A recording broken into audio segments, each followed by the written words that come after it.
Boa noite, minha gente. Tudo bem com vocês?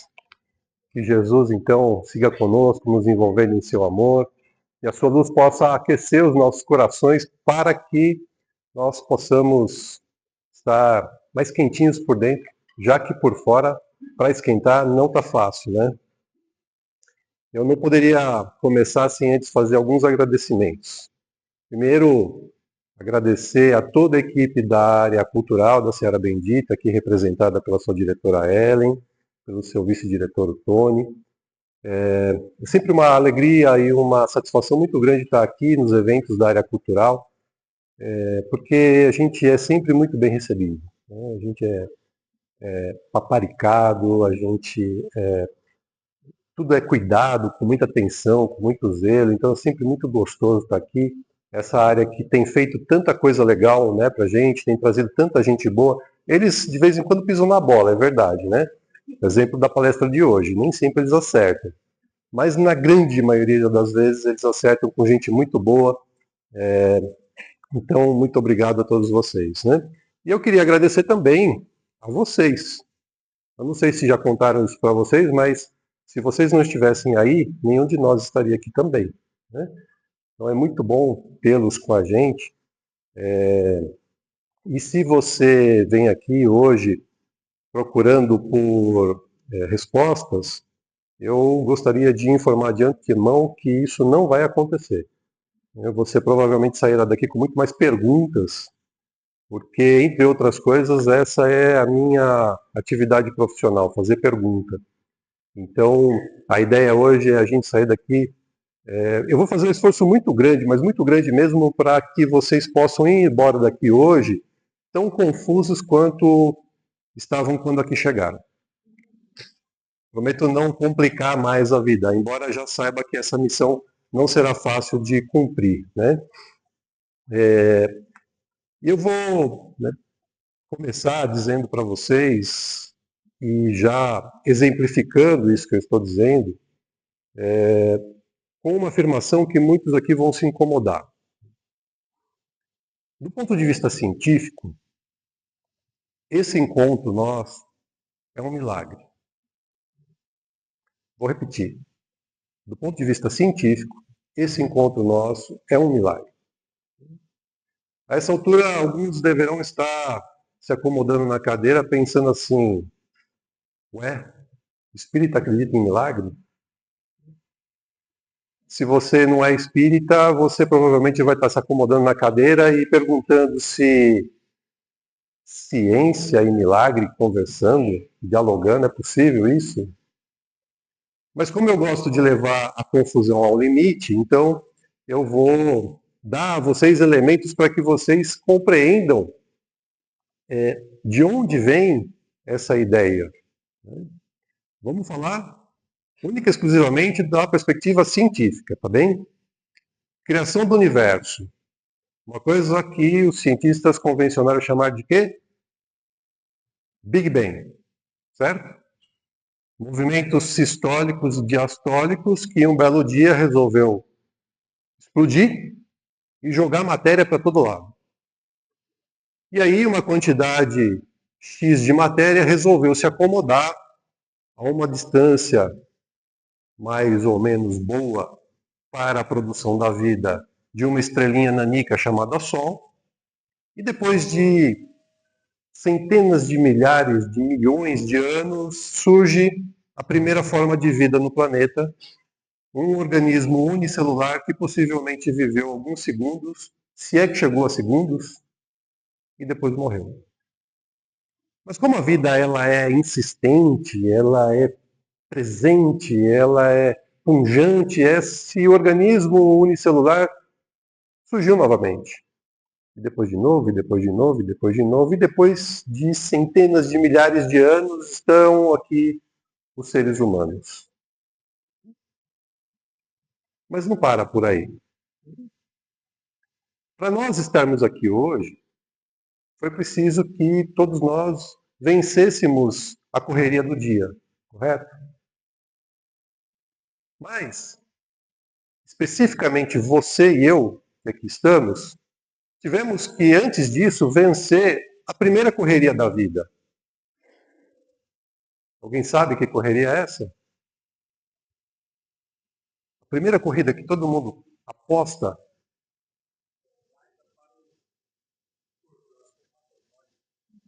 é uma corrida chamada fecundação. Você contra trilhões de outros corredores. E você venceu a corrida. Então, pensa bem, do ponto de vista científico, qual é a probabilidade de nós aqui, entre 8,2 bilhão de seres humanos, estarmos no dia 8 de julho de 2025 reunidos nesta sala? Qual a chance disso acontecer? Então, é ou não é um milagre sermos nós, as pessoas que estamos aqui, trocando essas ideias, compartilhando esse conhecimento tão valioso do Evangelho?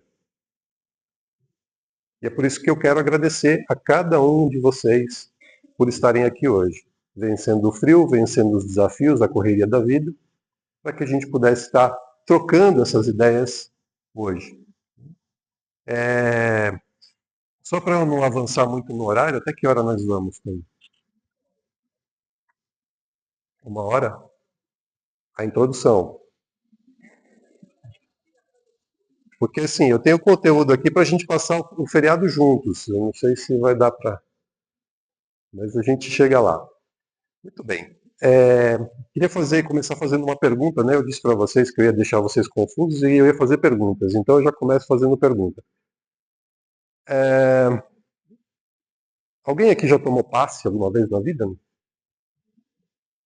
Já? Gente espírita, né?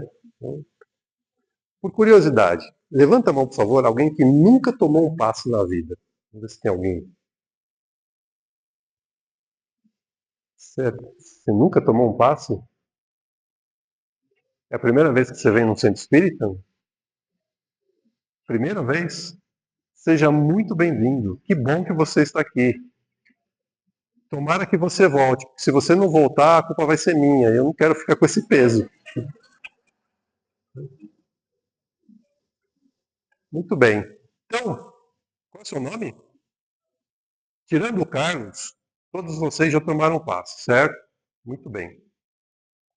O que é que o médium fala pra gente quando a gente está lá na sala do passe, sentadinho na cadeira? Eu queria convidá-los a fazer esse exercício nesse momento. Por favor, fechem os olhos.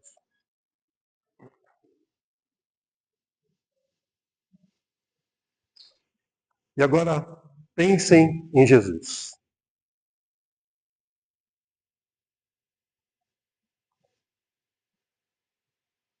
Podem abrir os olhos.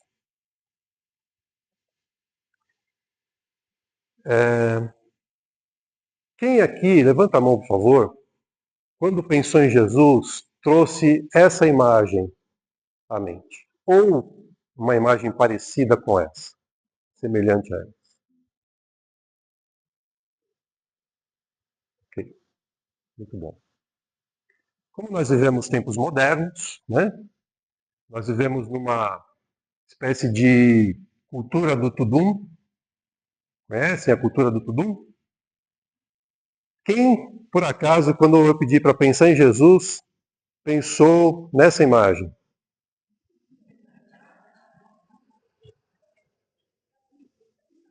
Levanta a mão, por favor. Olha, que eu pensava que a cultura do tudum estava mais intensa, mais presente, né? Eu ia, eu ia provocar vocês dizendo o seguinte: no dia que esse rapaz resolver fazer o papel de um serial killer, vocês estão perdidos, né? Como é que vai ser, né? Muito bom.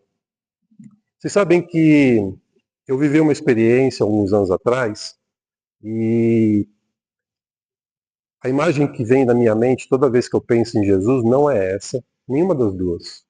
E nenhuma das que possa fisicamente se assemelhar àquilo que seriam as características, né, imaginadas, porque a gente não tem, né, comprovação efetiva de como era a aparência de fato de Jesus, né, mas a gente tem algo, né, próximo disso. Na minha mente não vem nada disso. Na minha mente vem uma cena, que inclusive não é composta só por uma pessoa. Eu, alguns anos atrás, prestava consultoria para uma escola e observava no horário do intervalo as crianças brincando. Aquela escola tinha um senhor de 84 anos que era um inspetor de alunos. Uma figura venerada, praticamente, por todos os pais e por todos os alunos. Vou, sem a autorização dele, cometer aqui um sacrilégio, me permitir dizer o nome dele, Senhor Argemiro. Ocorre que nesse dia, na brincadeira, as crianças se organizaram para fazer uma atividade em que era necessário número par de crianças para fazer a brincadeira e, na hora de fazer a separação, uma criança ficou de fora da brincadeira. Ela se afastou do grupo e sentou no banco e começou a observar as crianças jogando, brincando, com um sorriso no rosto. Aquele senhor observou a cena, sem perceber que eu estava observando tudo, se aproximou da criança e sentou-se ao lado dela no banco. Quando a criança percebeu que ele se sentou, ele esticou o braço, sem encostar, colocou o braço no encosto do banco, sem encostar na criança. Quando a criança percebeu que ele se sentou, ela começou a chorar. E encostou a cabecinha no corpo dele. Nesse momento, ele acolheu a criança e abraçou. E começou a chorar junto com ela. As crianças que estavam lá na brincadeira rapidamente perceberam isso. E uma delas tomou a iniciativa de se aproximar da dupla e perguntar o que estava acontecendo. Eu não ouvi o que o senhor Argemiro contou para aquela criança. Mas, rapidamente, outras crianças se aproximaram e aquele pequeno grupo puxou a menina que estava chorando para a brincadeira. O que importava se o número era par ou era ímpar? Ela foi integrada. Toda vez que eu sou convidado a pensar em Jesus, essa cena vem na minha cabeça. Porque isso, de fato, é o Evangelho. Isso, de fato, é o Evangelho aplicado aos nossos dias. Quando a gente tem a capacidade de perceber, olha, aquele homem não tinha absolutamente nada a suspeitar. Eu, olhando aquela criança, jamais me aproximaria dela. Porque ela estava sentada no banco, sorrindo. Sorrindo. Não há como não reconhecer, né, essa habilidade tão singular de uma pessoa de poder fazer a leitura do que está acontecendo com um espírito que está ali do lado dele. E uma leitura tão precisa, né? Porque, veja, por que ele sentaria do lado de uma criança sorrindo? Ele sabia que aquela criança estava infeliz, mesmo sorrindo. Isso faz com que a gente perceba, né, o valor do Evangelho para os dias de hoje. Para os dias de hoje. Porque eu tendo a acreditar que o Evangelho ele está muito mais adequado para os nossos tempos do que para a época em que ele foi exemplificado por Jesus e depois codificado nos textos. Porque hoje, entre outras coisas, nós temos entendimento para poder captar a essência do que está no Evangelho. Porém, é importante que a gente saiba reconhecer que o texto bíblico ele é permeado por códigos, por mensagens que estão implícitas. Então, se a gente fica na letra dura do texto, se a gente fica numa interpretação literal de tudo que está ali, a gente perde muita coisa. E o convite para que a gente possa exercitar a partir de agora é isso. A gente poder olhar para o Evangelho e decifrar a essência do texto, para além daquilo que é o acontecimento em si. E é por isso que eu quero começar falando de criança. A gente tem em Marcos, no capítulo 13, aliás, no capítulo 10, né? Também em Mateus, em Lucas, mas enfim, eu trago aqui um trechinho do Evangelho registrado por Marcos, em que um grupo de pessoas traz até Jesus crianças, como aquela do banco da escola que eu acabei de mencionar. E Jesus, né, aliás, e os discípulos, ao perceberem que as crianças se aproximavam dele, tentam proteger Jesus, né, imaginando que ele se incomodaria com a presença das crianças. E Jesus então repreende os seus discípulos, dizendo: Deixai vir a mim as crianças, e não as impeçais, porque delas é o reino de Deus. Em verdade vos digo, quem não receber o reino de Deus como uma criança, de modo algum entrará nele. Então, quando a gente pensa na criança, e o que é que a credencia a estar no reino de Deus, o que pode vir à nossa mente?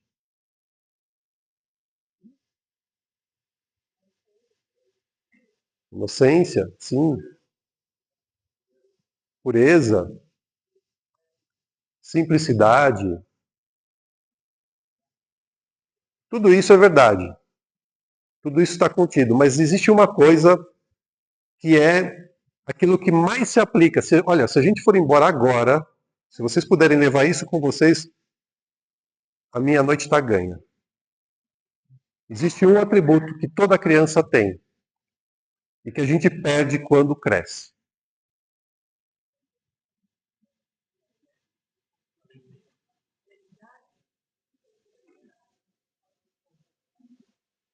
Não ouvi ainda.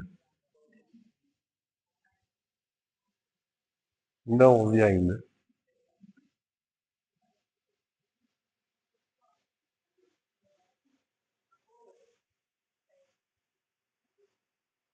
Posso falar? Não saiu. Presença. Presença. Algo que carece, falta muito a todos nós. Presença. A criança, ela é presente. Para ela não importa nenhum outro momento. Só importa agora. Você já foi convidado para brincar com uma criança? Convidado pela criança? Você já experimentou falar para ela, daqui a pouco eu vou? O que acontece? O que acontece se você for convidado por uma criança para brincar e você disser para ela, daqui 10 minutos a gente vai brincar? Experimenta falar daqui 10 minutos ou falar daqui a uma hora. Ou daqui a um ano. Faz diferença para ela? Nenhuma. Ela não sabe. Daqui 3 segundos ela vai voltar e vai perguntar, já passou uma hora? Não é assim? Porque para ela não importa nada além do que está acontecendo aqui e agora. Nós perdemos essa habilidade. Nós perdemos a capacidade de viver o momento presente. Quem já viu alguma exposição minha vai se lembrar que eu já fiz essa pergunta 1 milhão de vezes. Tem o quê? Tem 10, 15 minutos que eu comecei a falar. Em 15 minutos, quantas vezes o seu pensamento já te roubou dessa sala? Quem está comigo desde o primeiro segundo que eu comecei a falar e não desviou em momento nenhum?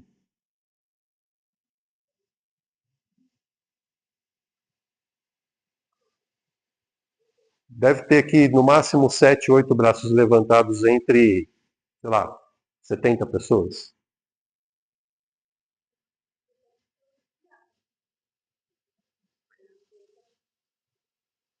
Desviar para refletir.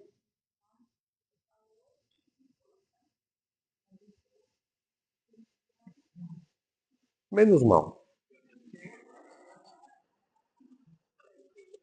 Menos mal.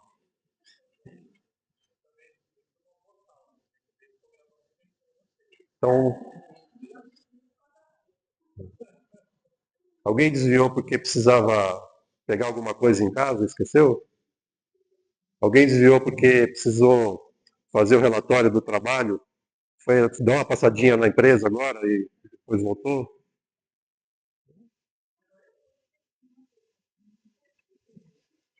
Questão 89, abre o livro dos Espíritos. A sua alma está onde estiver o seu pensamento. A sua alma está onde estiver o seu pensamento. Nós somos o quê? O corpo ou o espírito? O espírito. Portanto, você está onde está o seu pensamento. Se você deu uma visitadinha no seu trabalho, você voltou a trabalhar. Se você foi para a fila do supermercado, se você foi para casa, se você foi para o trânsito, se você foi visitar a mãe, se você já está no feriado, quarta-feira, meio de semana, vamos fazer uma faxina em casa. Presença é o que a criança tem de mais genuíno. Por isso que Jesus diz, não dá para adentrar o reino do céu se você não voltar à presença, se você não voltar a ser criança. Qual é a outra coisa que a criança mais faz?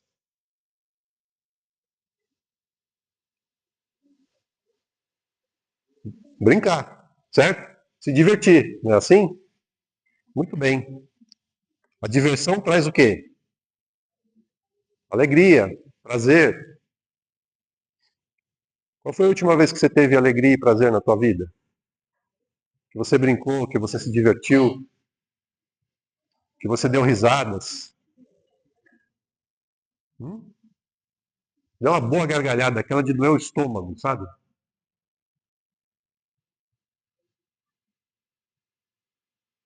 Se você pensar aí na sua última semana, quantas vezes você gargalhou, você riu para valer, e quantas vezes você brigou, ficou carrancudo, deu bronca, se irritou.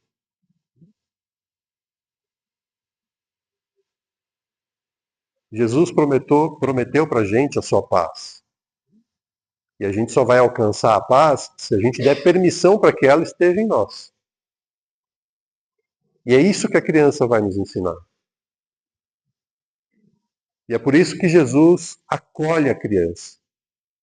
É um gesto simbólico, acolher a criança. Essa criança que a gente maltratou e que a gente calou e que está aí dentro. Tem uma criancinha machucada dentro de cada um aqui. Dentro de cada um. Enquanto a gente não pegar ela no colo e não cuidar dela, a gente não vai conseguir resolver os problemas que a gente tem. Quando Jesus acolhe a criança, é esse o recado que ele está te dando.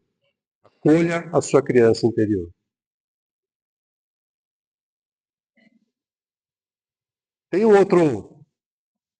outra passagem do Evangelho que também é fundamental para a gente poder entender, inclusive a natureza da humanidade do Cristo. Tem um sentido simbólico também muito poderoso e até um ensinamento científico, vamos dizer assim, né? Que é essa passagem aqui. A cena não é das mais agradáveis, mas ela precisa estar presente para a gente poder entender esse fenômeno, né? Todo mundo se lembra dessa passagem, não? Jesus, né, se recolhe lá no Getsemane, né, no Monte das Oliveiras, pede para os seus discípulos se recolherem em oração e vai ele também separado deles orar. No momento em que ele está diante do seu aspecto mais humano, né, como espírito encarnado que foi, sofrendo todas as vicissitudes de qualquer encarnado. Qualquer encarnado. E ele vai orar. E ele vai dizer, Pai, se queres, afasta de mim esse cálice. Contudo, não a minha vontade, mas a tua seja feita. E aí o texto evangélico dirá que ele começou a suar sangue. E um anjo se aproximou dele e o acalentou. O que a gente tem aqui para refletir? Bom, primeiro vamos olhar para a questão científica. Hematidrose, já ouviram falar? Hematidrose.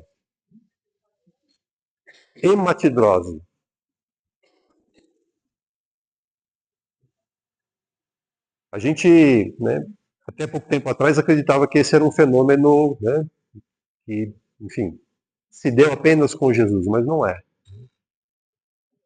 Isso a ciência hoje consegue identificar. Não é muito antigo esse, né, esse termo e essa descoberta.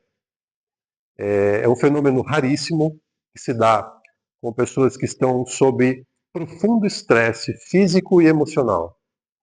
O que é isso? O rompimento de pequenos vasos sanguíneos que ficam próximos das glândulas sudoríparas. E esse rompimento, devido à tensão da pessoa, faz com que o sangue se misture com o suor, de tal forma que a pessoa passa de fato a suar sangue. Ela não soa o sangue puro, né? É o suor misturado com o sangue. Hematidrose.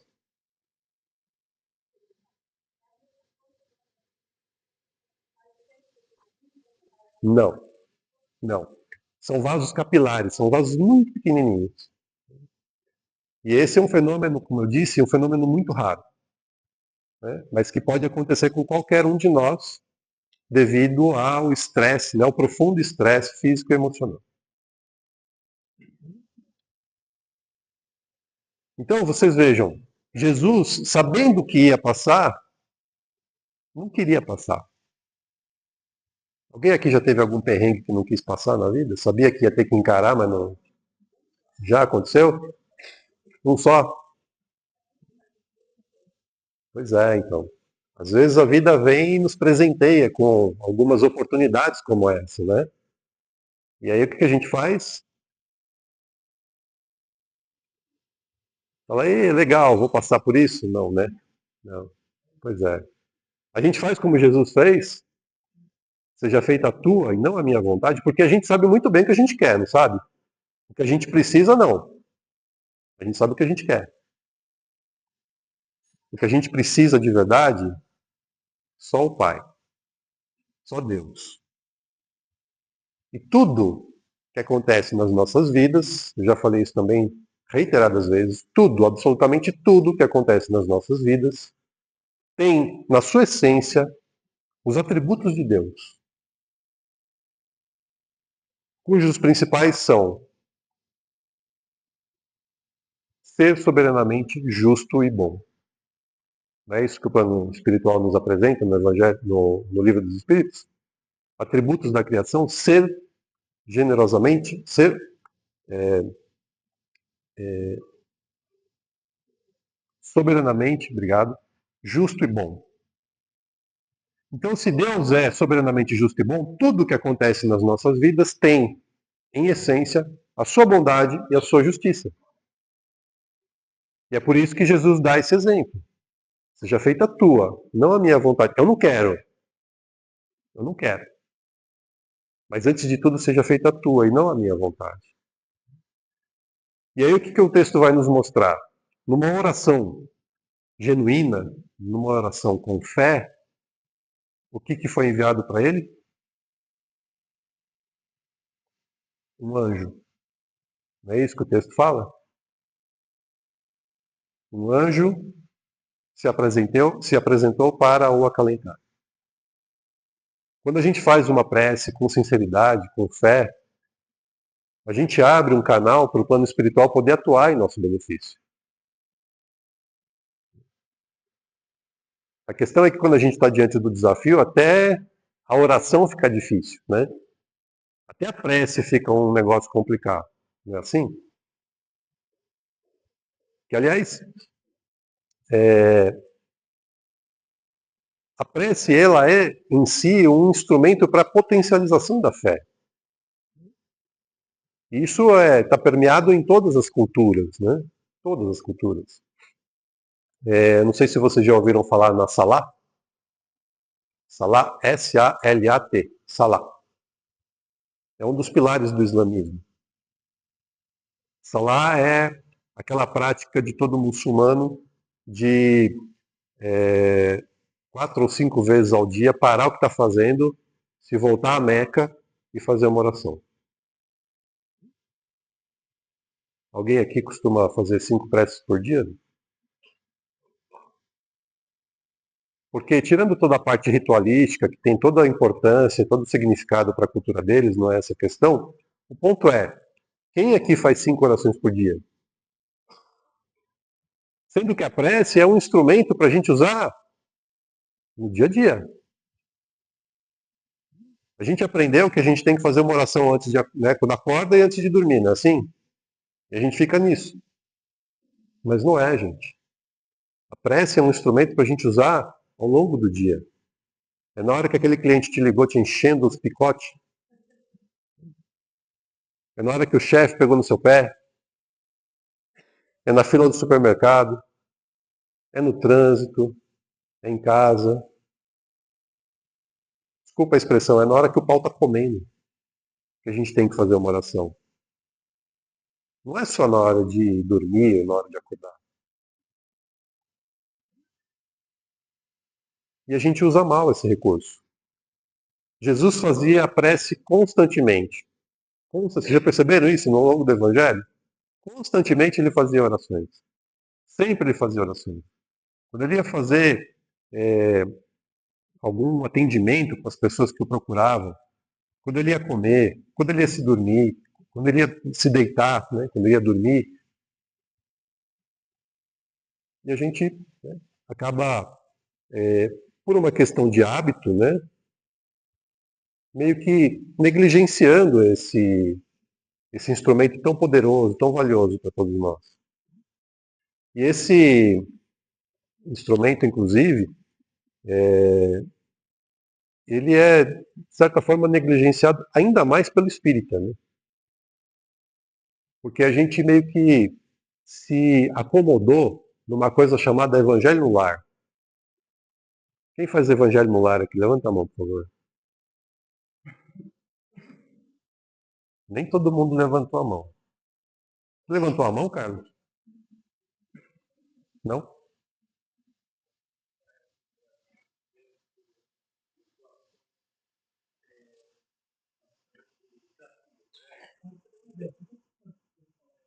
No trânsito? Que bom. Mas evangelho no lar você não faz, né? Você não.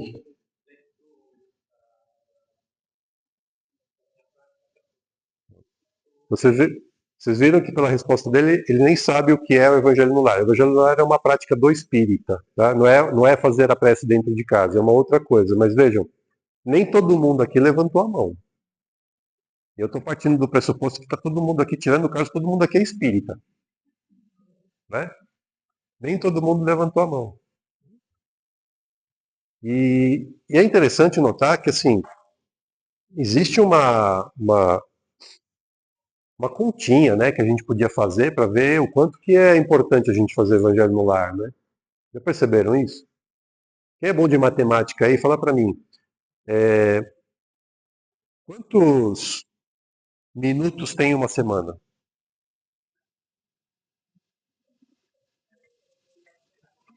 Pensei que eu era só o único ruim de matemática aqui. Né?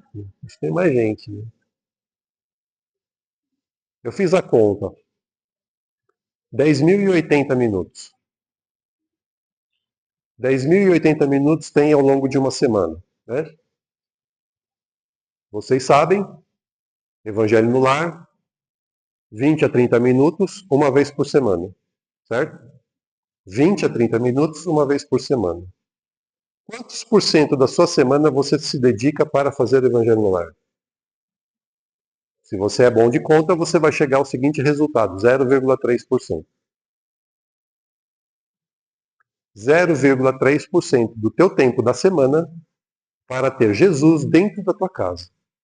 Para ter a espiritualidade dentro da tua casa, te protegendo, te amparando, amparando todos os que estão no seu lar, as pessoas que você mais ama, e nem isso o espírita faz. Percebe como a gente negligencia essa ferramenta tão poderosa?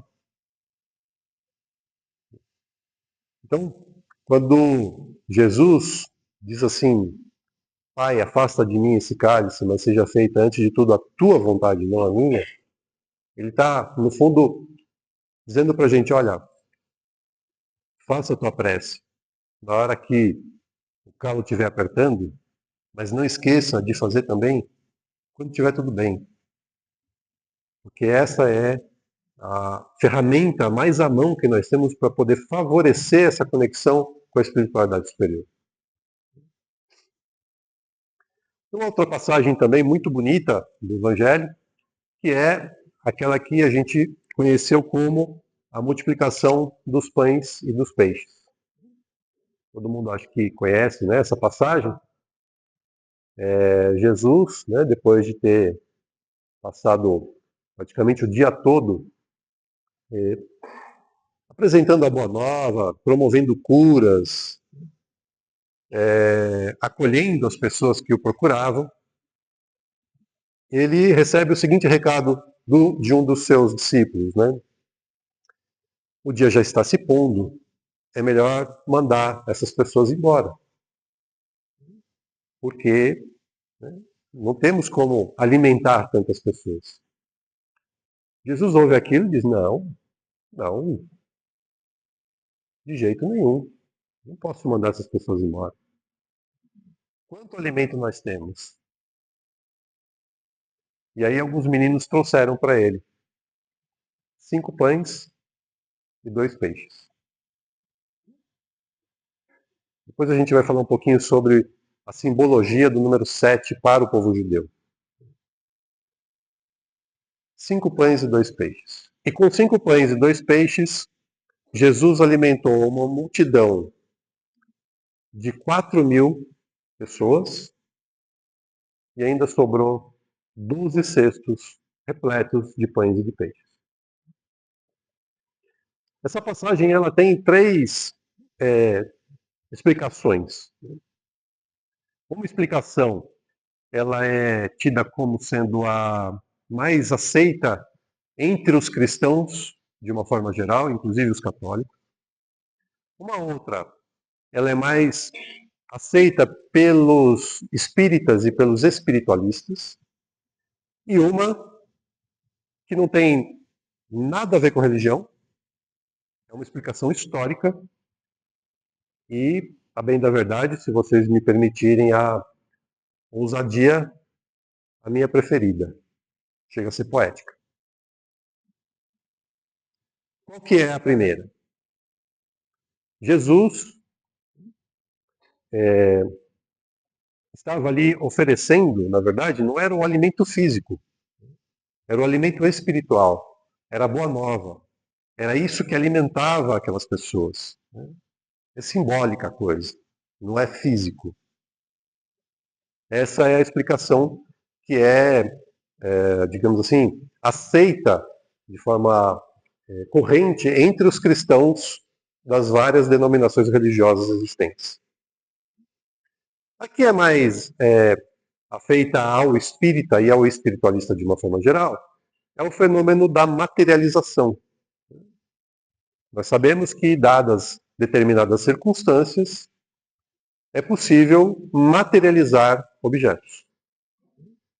Então, Jesus, com o seu magnetismo, né, extremamente potente, com a presença de doadores de ectoplasma, conseguiu produzir, a partir daqueles pães e daqueles peixes, quantidade suficiente de alimento para poder alimentar 4.000 pessoas e ainda sobrar 12 cestos.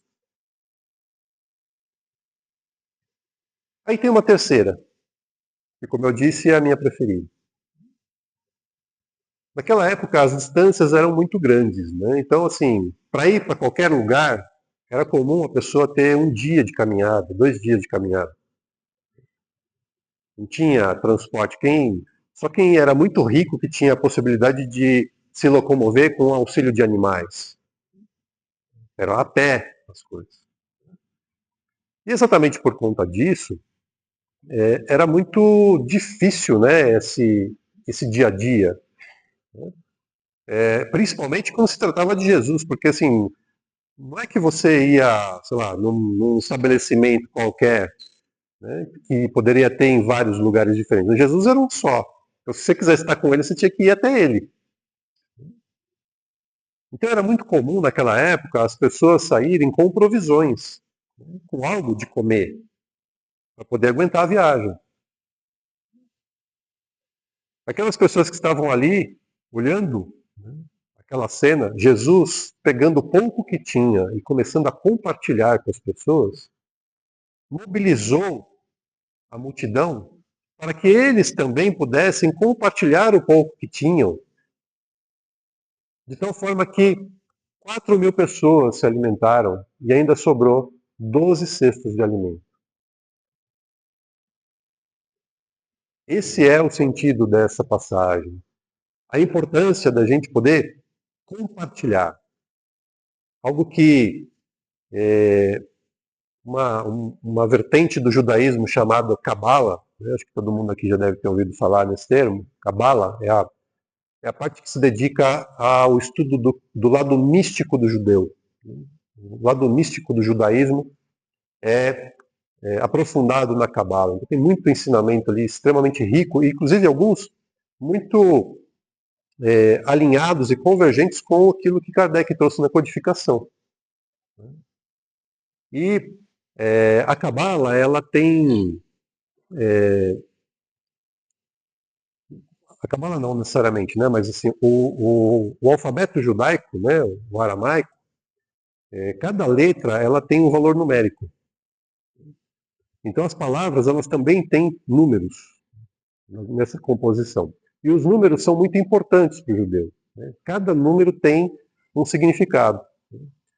Por que especificamente o texto evangélico vai nos apresentar 5 pães e 2 peixes? Né? 7. Porque o 7 tem como simbologia, né, segundo a Cabala, a plenitude espiritual. Tanto assim que o número 7 vai aparecer várias vezes no Evangelho, já perceberam? Aliás, não só no Evangelho, na cultura judaica como um todo. Né? Então, se você pegar a composição da semana, quantos dias tem a semana? 7. Se você pegar, por exemplo, isso está presente no Antigo Testamento, né? A doutrina espírita nos diz que quando a gente desencarna, né, o espírito vai para o plano espiritual, certo? O judeu diz a mesma coisa.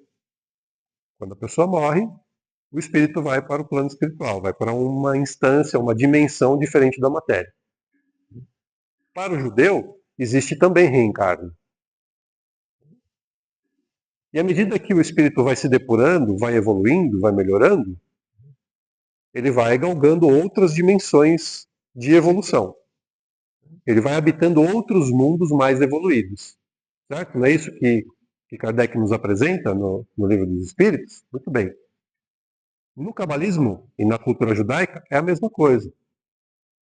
A diferença que existe entre um e outro é que, para nós espíritas, não existe número. Né? Qual é o grau máximo de evolução e aonde está, né, esse espaço em que o espírito, uma vez evoluído, vai habitar? Não sabemos. Quantos são os degraus? Não sabemos. Né? O plano espiritual não nos explica isso. Sabemos que nós teremos evoluções pelo caminho e estaremos habitando vários mundos, mas quantos são? Ninguém sabe, né? O judeu sabe. O judeu sabe. E ele crava um número. São 7. Os 7 céus.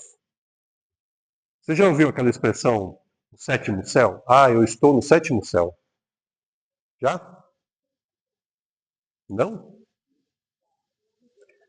Se você falou sim, você revelou a sua idade agora. Quando a gente fala, eu estou no sétimo céu, o que eu estou querendo dizer?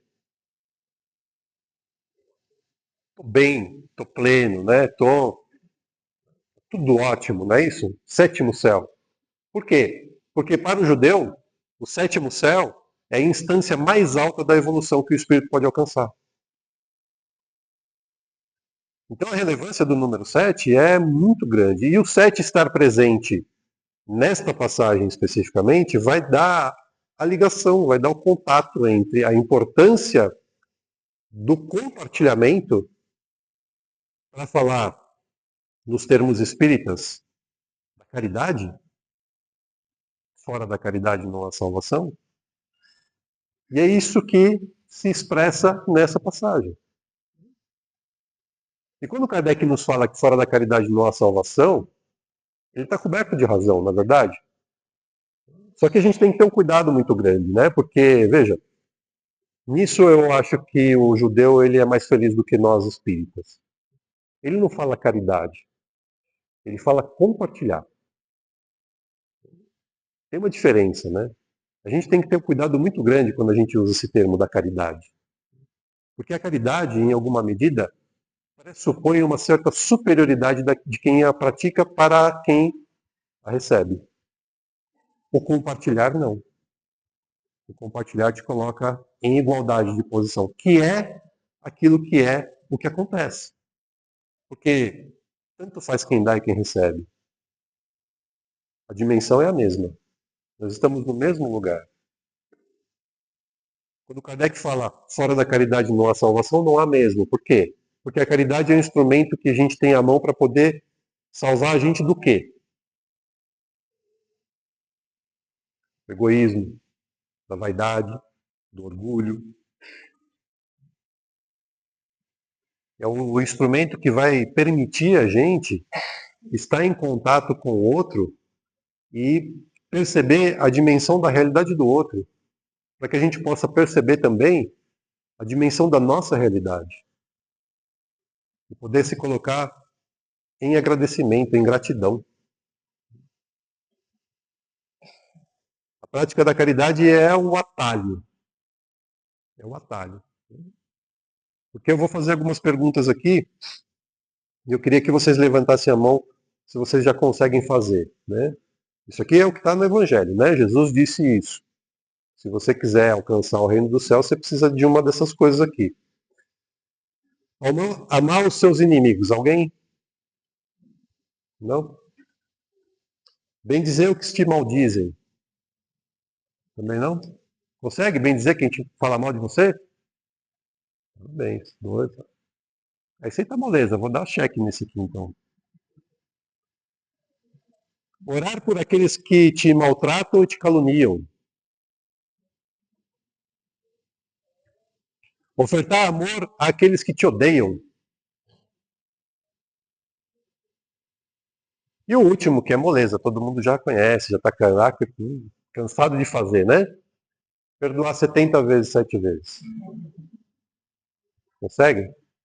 Pois é. Então, se não for pela caridade, não vai ser de outro jeito. Pelo menos nessa encarnação não vai.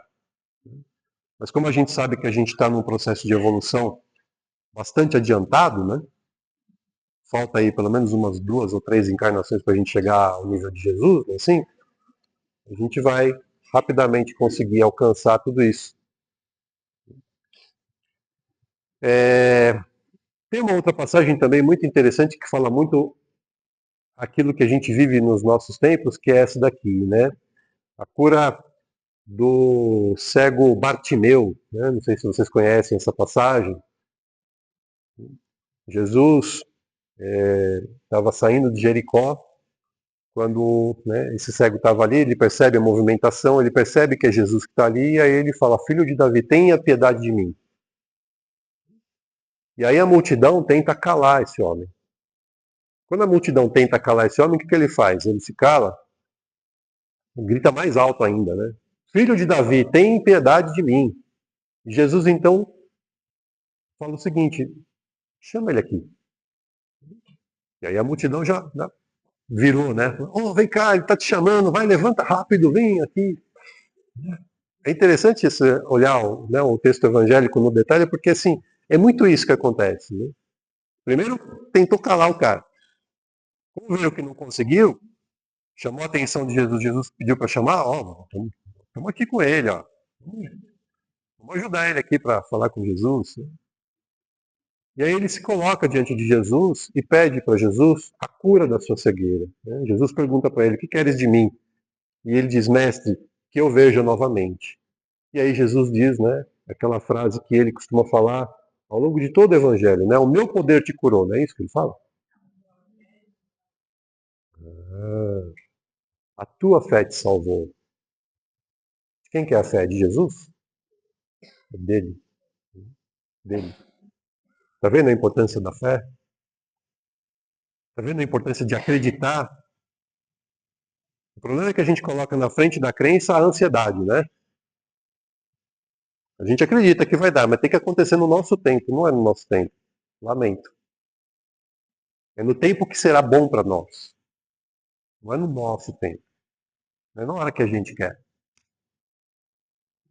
E é assim que Jesus faz. É assim que Jesus opera nas nossas vidas. Agora, diz para mim, quantos de nós fazemos coisas movidos pelo movimento da sociedade?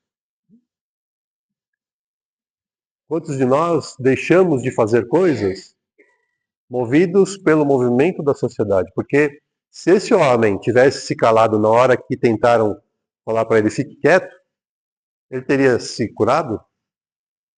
Não. Ele resolveu se insurgir contra o movimento da massa. Coisa que a gente faz muito pouco nos dias de hoje, né? Tá todo mundo indo por aqui, então eu vou também. E nesse movimento de ir por um caminho que muitas vezes não nos satisfaz, que muitas vezes não nos interessa, só porque todo mundo está fazendo, muitas vezes a gente perde a oportunidade. A oportunidade de ser genuíno, a oportunidade de fazer o que gosta, de fazer o que quer, de fazer o que tem interesse. Outra coisa que falta muito para a gente também, que não faltou para Bartimeu, pedir ajuda. Tem gente que está precisando, mas não pede ajuda. Pedir ajuda, pedir um amparo. Sempre haverá alguém que vai lhe estender a mão. Sempre haverá. E ele fez isso. Ele venceu o seu orgulho e a sua vaidade.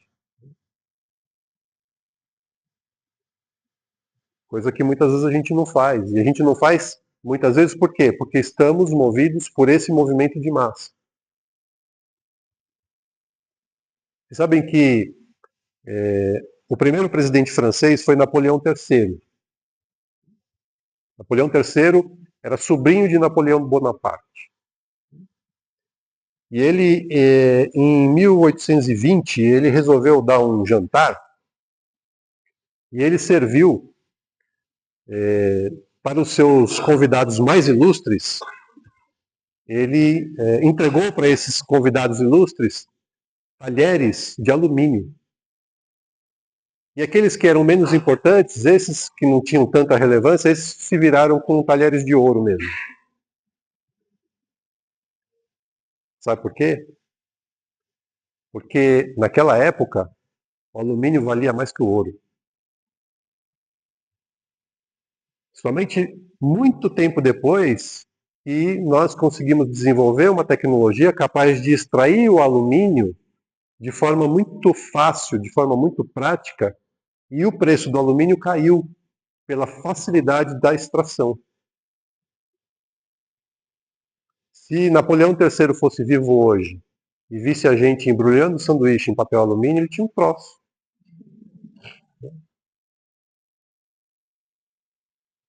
Para vocês verem como, né, a sociedade vai moldando a gente, a sociedade vai ditando os costumes, as regras, e a gente só vai. Né? A gente não questiona, a gente não para perguntar, mas isso faz sentido para mim? Isso é algo que eu devo me engajar? Isso é algo que eu devo fazer?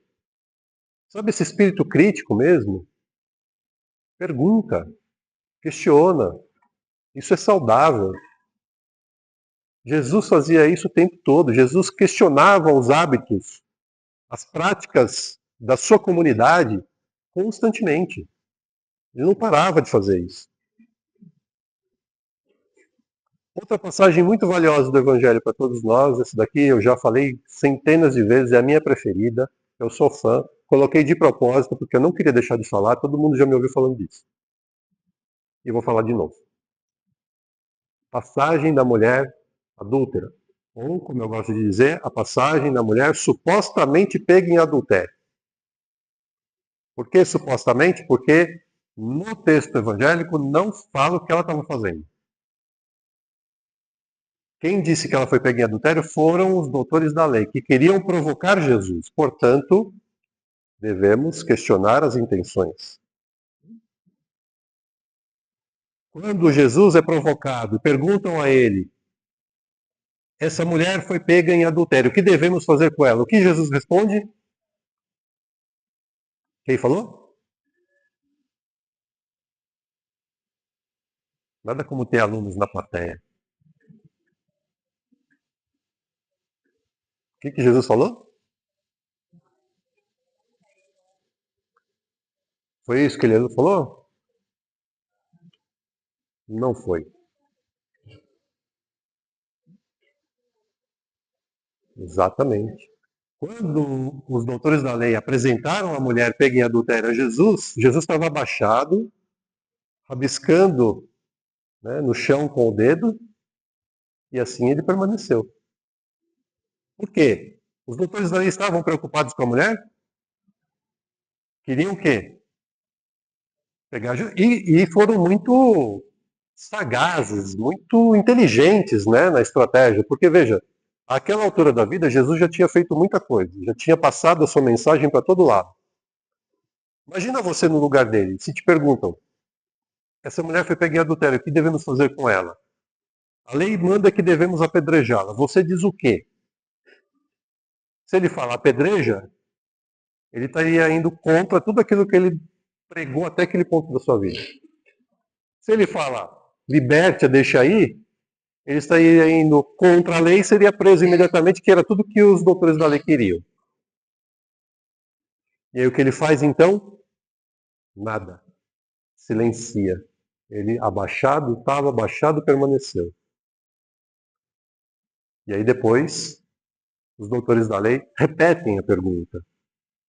E só depois que eles repetem a pergunta que Jesus vai dizer isso aqui. Aí a pergunta que fica é: quantos de nós, diante de uma provocação, consegue ficar em silêncio? Quantos de nós, diante de uma provocação, consegue fazer o que o Chico falava, né? Tomar a aguinha da paz. Não responder.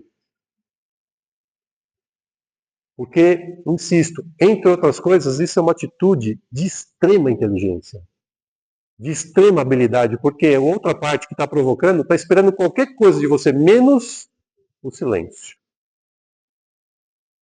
E o silêncio desconcerta, desestabiliza, desestrutura, que foi o que aconteceu com aqueles homens.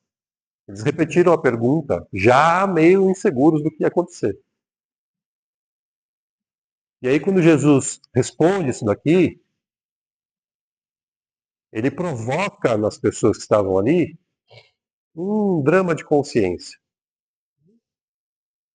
Um drama de consciência. E, pouco a pouco, as pessoas começam a ir embora. E aí tem um detalhezinho do texto que é fabuloso. Né? O texto vai dizer, a começar pelos mais velhos. Por quê? A começar pelos mais velhos. Porque os primeiros a irem embora foram os mais velhos. Quem mais teve a oportunidade de errar na vida? Quem mais teve a oportunidade de aprender na vida? De ter maturidade? Que é outra coisa também que a gente se distanciou, né? As atuais gerações, né? As gerações dos mais novos, não valorizam os mais velhos como nós valorizávamos no passado. Um conhecimento riquíssimo, profundo, profundo. Tempo atrás eu assisti uma palestra de um. Tempo atrás, modo de falar, né? Tem algumas décadas já. Assisti uma palestra de um rapaz aí que é palestrante motivacional. E ele contou um caso muito interessante que vai dialogar com isso. Ele fazia palestra, né, em tudo quanto era empresa aí no Brasil afora, viajava o tempo todo. E um desses dias ele foi fazer uma palestra numa empresa cuja sede era na cidade onde residia a avó dele. E ele aproveitou para visitar a avó. E aí ele foi lá e começou a se lamentar para a avó. Ah, avó, tô cansado. Essa vida de palestrante aí é fogo, é viajar o tempo todo, toda hora em avião, toda hora em hotel, toda hora comendo comida de hotel, dormindo em cama de hotel. Ah, tô cansado.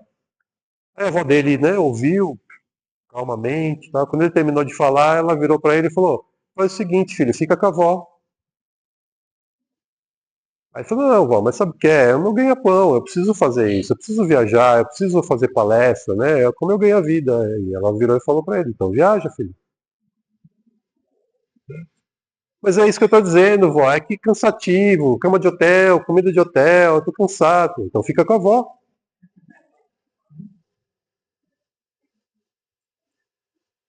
Às vezes, gente, o que a gente precisa fazer é tomar uma decisão. Ou viaja ou fica com a avó.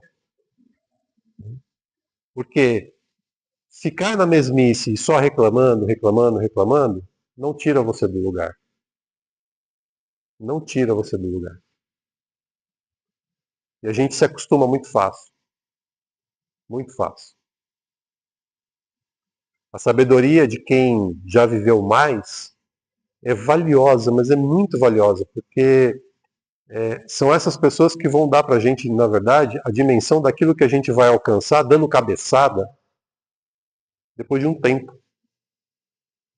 Então, se você tiver o privilégio ainda de ter uma avó, um avô vivo, aproveita. Aproveita porque tem um conhecimento ali que, se você se permitir descobrir, você vai ficar impressionado. Depois que todo mundo foi embora, só ficou Jesus e a mulher, Jesus pergunta para ela, onde estão os teus acusadores? E aí ela responde, não há mais ninguém aqui, Senhor. E Jesus faz o que então? Ele julga a mulher? A gente também não, né? A gente não faz, a gente não julga ninguém, né? Assim,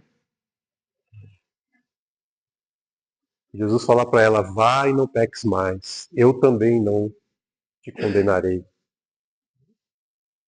E a gente também tem a possibilidade de parar de ficar, né, com esse comportamento que às vezes vira até doença, né? O tempo todo, julgando, julgando, julgando, julgando, muitas vezes condenando, criticando, pelo simples prazer de fazer isso, porque não vai levar a lugar algum, vai levar a lugar algum.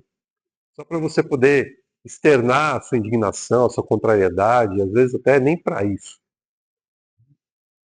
Só que a gente, ao fazer isso, a gente se esquece que a gente está plasmando na nossa psicosfera uma energia péssima, que vai abrir porta para uma influenciação de equivalente conteúdo energético.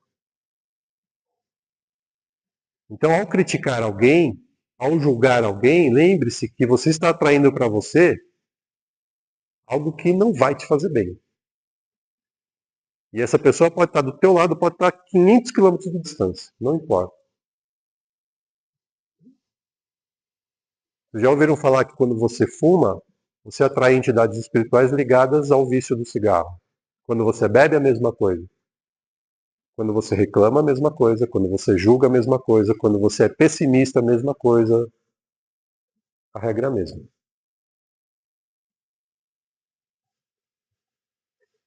Outra passagem muito legal, prometo que está no fim.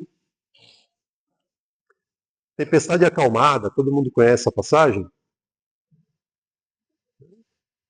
Depois de passar, né, novamente um tempão promovendo curas, falando do evangelho, né, tudo mais que Jesus praticava naquela época, ele decide, né, atravessar o mar da Galileia, embarca e adormece, cansado que estava. Nesse meio tempo, uma tempestade se apresenta e os seus discípulos entram em pânico e vão acordar Jesus, desesperados que estavam. Jesus acorda, então, acalma a tempestade, acalma a tempestade. Isso, né, o, os discípulos ficam impressionados, né, porque até comentam entre eles, quem é esse que até os ventos obedecem, né? E aí, depois que ele faz isso, ele pergunta, né, onde está a vossa fé? Onde está a vossa fé? Esse é outro, né, trecho do Evangelho extremamente rico em símbolos, né? Porque o que é a água agitada? Os problemas da vida, né? As dificuldades, os desafios da forma como ela se apresenta no nosso dia a dia. O barco, o que é? Somos nós. Nós somos o barco. O barco ancorado serve para alguma coisa? O barco tem que estar navegando para ter serventia, não é assim? Nós também temos que estar na vida para podermos aproveitar a oportunidade dessa encarnação para aquilo que ela serve, que é a nossa evolução espiritual.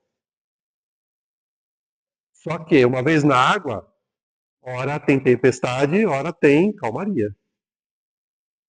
Então, saber que a vida vai se apresentar desta maneira.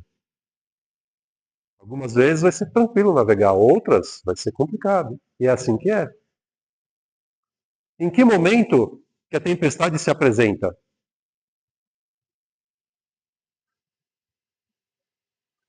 O que Jesus está fazendo quando a tempestade se apresenta? Dormindo. Não no barco, dentro da gente. Quando a gente permite que Jesus adormeça, a tempestade chega. Quando Jesus está desperto, quando a gente consegue trazer o Evangelho para a nossa vida, aí é calmaria.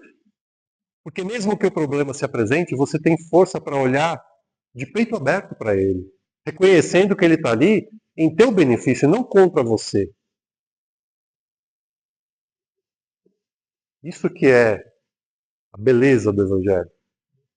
Poder perceber que a gente vai trilhar essa trajetória. No livro Caminho, Verdade e Vida, do Espírito de Emmanuel, né, Psicografia do Chico, no capítulo 40, Tempo de Confiança, Emmanuel vai dizer assim: na atualidade dolorosa, inúmeros companheiros invocam a cooperação direta do Cristo. E o socorro sempre vem, porque é infinita a misericórdia celestial. Mas, vencida a dificuldade, espere pela indagação. Onde está a vossa fé? Portanto, manter Jesus desperto dentro de nós significa acreditar que a gente tem todos os recursos que a gente precisa para superar qualquer desafio. Qualquer um. Porque Deus sempre nos permitirá vivenciar aquilo que a gente precisa vivenciar para o nosso progresso e evolução espiritual. Nem mais nem menos. Na exata medida daquilo que a gente pode e deve trabalhar, superar, suportar.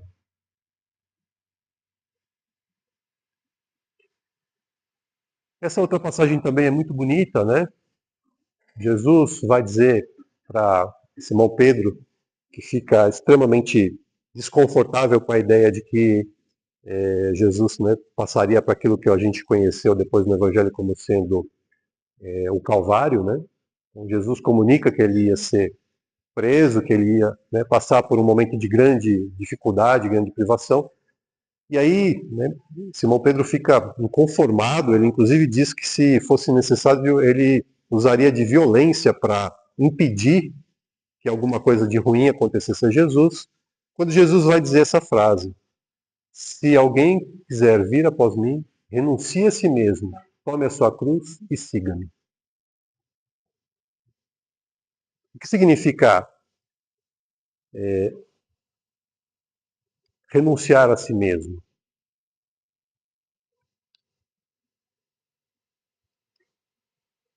Significa abrir mão do nosso ego, da nossa vaidade, do nosso egoísmo. Significa reconhecer que existe uma dimensão da vida que a gente ainda não consegue alcançar. Que a nossa capacidade cognitiva, que a gente acredita que está no comando das coisas, não consegue compreender e não conseguirá porque o nosso estágio evolutivo ainda é acanhado. E está tudo certo. E é tudo certo. E aí tem um ponto aqui interessante que a gente acaba deixando passar despercebido, que é esse trechinho aqui, ó, se alguém quiser vir após mim. Percebe que Jesus, em momento nenhum no Evangelho, ele impõe nada a ninguém. Ele convida. E a gente vai se quiser. Por que ele faz isso? Por que Jesus não impõe nada a ninguém? Ele sempre convida as pessoas para fazerem, e na maior parte do tempo também, ele faz na esperança de que repitam o que ele fez. Porque ele sabe que a maior prova da existência de Deus, a maior prova da bondade de Deus, é o fato dele nos conceder o livre-arbítrio. Porque a gente vai evoluir por mérito próprio, pelas escolhas que fizermos, pelas decisões que tomarmos e pela vida que nós decidimos levar. Essa é a maior prova da existência de Deus. Essa é a maior prova da bondade de Deus para com cada um de nós. O fato da gente ter essa soberana capacidade de escolher. E a partir das escolhas que a gente faz, a gente poder prosperar, né? Progredir, evoluir, crescer. E assim que é. E que bom que é assim. E que bom que a gente ainda escolhe errado. Que bom que a gente ainda não consegue acertar todas. Porque, veja, se a gente estivesse acertando todas, a gente provavelmente não teria Jesus conosco. Porque Jesus disse, né? Vinde a mim, todos vós que estáis cansados e sobrecarregados, e eu vos aliviarei. Que a gente possa errar muito ainda. E a cada erro, conseguir acertar um bocadinho também. A cada erro, aprender um bocadinho também. A certeza de que Ele está do nosso lado, nos amparando, nos protegendo e nos impulsionando para a vida. Para a vida que nos levará à nossa evolução espiritual. Para que a gente possa, quando finalizar a nossa trajetória aqui nessa encarnação, poder olhar para trás e dizer, valeu a pena, aproveitei. Que Ele possa continuar conosco, nos envolvendo em seu amor, em sua luz. Possamos nos rever em breve, numa próxima oportunidade, se Deus assim permitir. Graças a Deus.